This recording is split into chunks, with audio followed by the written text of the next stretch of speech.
Assalamualaikum warahmatullahi wabarakatuh. Salam rimba. Sebelumnya perkenalkan, nama saya Andres Aryalangga dengan NIM L1A1-231 dari program studi kehutanan kelas C atau R003 Kehutanan pada Fakultas Pertanian. Pada kali ini dengan mata kuliah sifat dasar kayu dengan dosen pengampu Bapak Jauhar Habibi SHOD MSI, saya akan menjelaskan tentang kegiatan praktikum keempat yang saya lakukan secara mandiri di rumah tanpa bantuan alat-alat di laboratorium. Tetapi dengan begitu, saya akan menjelaskan bagaimana skema dan langkah-langkah yang perlu kita ketahui dalam melakukan uji dari sebuah sampel kayu untuk mengetahui kadar kayunya. Pada langkah yang pertama, yang perlu kita ketahui dalam menentukan kadar air kayu atau sampel yang ingin kita ketahui kadar airnya. Yang pertama yaitu kita harus menentukan sampel kayu apa yang akan kita uji. Pada gambar ini, pada contoh yang saya lakukan dalam langkahnya yaitu sampel kayu jati.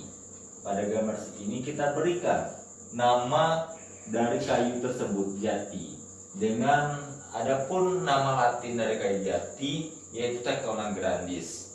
Pada langkah ini, setelah kita mengambil dari potongan sampel disk kayu, kita akan melakukan langkah selanjutnya yaitu dengan cara penimbangan dengan satuan penimbangan gram, yaitu dengan cara penimbangan sebanyak 3 kali penimbangan dari sampel kayu tersebut. Tujuannya agar kita mengetahui berat basah dari kayu tersebut. Setelah kita mengetahui dari berat basah dari kayu tersebut, kita langsung melakukan langkah selanjutnya yaitu dengan cara pengopenan, yaitu alat yang biasa kita gunakan ketika kita di laboratorium, yaitu dengan tekanan listrik yang cukup tinggi dalam pengopenan seperti biasanya dalam kurun waktu 24 jam dalam satu kali pengopenan, sehingga kita akan mengetahui bagaimana dalam waktu tersebut sampel kayu akan bereaksi untuk secara pengopenan secara lebih cepat untuk pengeringan kayu tersebut. Sehingga untuk itu kita melakukan pengopenan dengan suhu kurang lebih 103 derajat Celcius dalam waktu 24 jam. Setelah kita melakukan pengopenan pada tahap ini, langsung kita melakukan tahap pengeringan dengan cara melakukan pengeringan di dalam sebuah alat yang dinamakan desikator selama kurang lebih 10-15 menit. Inilah contoh alat gambarannya, yaitu alat desikator yang kita gunakan biasa di dalam lab. Tetapi inilah gambarannya dalam wujudnya.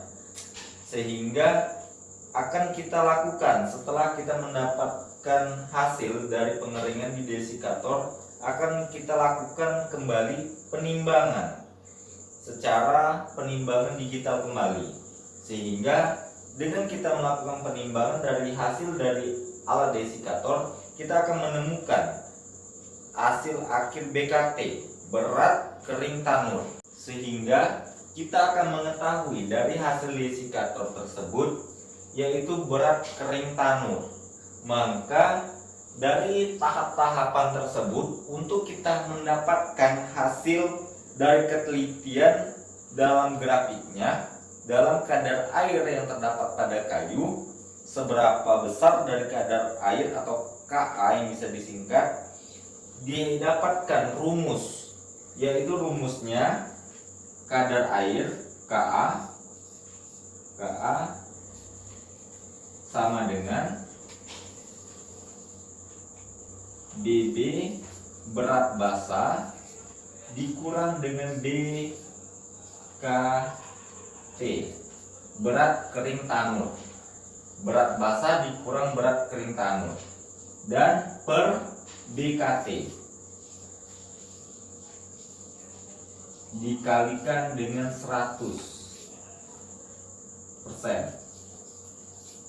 Inilah gambaran dari rumus yang perlu kita lakukan setelah kita melakukan dari tahap-tahapnya, sehingga kita akan menemukan hasil dari berat basah dan berat kering tanur yang dikurangkan serta dikalikan 100%. Akan kita hasilkan di mana sampel kalium tersebut berapa persenkah dari Ka atau kadar airnya. Sepertinya dalam hal ini kita harus melakukan secara objektif pada sampel kayu tersebut. Tetapi dalam hal ini, dalam semester ini, di mana penugasan praktikum ini dilakukan secara mandiri, saya cukup memahami akan arti pentingnya sebuah praktikum, di mana kita akan mendapatkan sebuah tujuan atau sebuah pengertian dari mana kita akan menghasilkan atau menemukan dalam pelajaran sifat dasar kayu untuk menentukan kadar air dari sampel kayu. Mungkin juga lebih dan kurangnya saya mohon maaf, dan bila ada kekeliruan saya mohon maaf dalam penjelasan saya mengenai penentuan dari kadar air kayu pada sampel yang akan kita tentukan. Saya akhiri dengan kalimat wassalamualaikum warahmatullahi wabarakatuh. Salam rimba dan sehat selalu, jaga selalu kesehatan kita dan jaga selalu protokol kesehatan kita. Sekian dan terima kasih. Wassalamualaikum warahmatullahi wabarakatuh.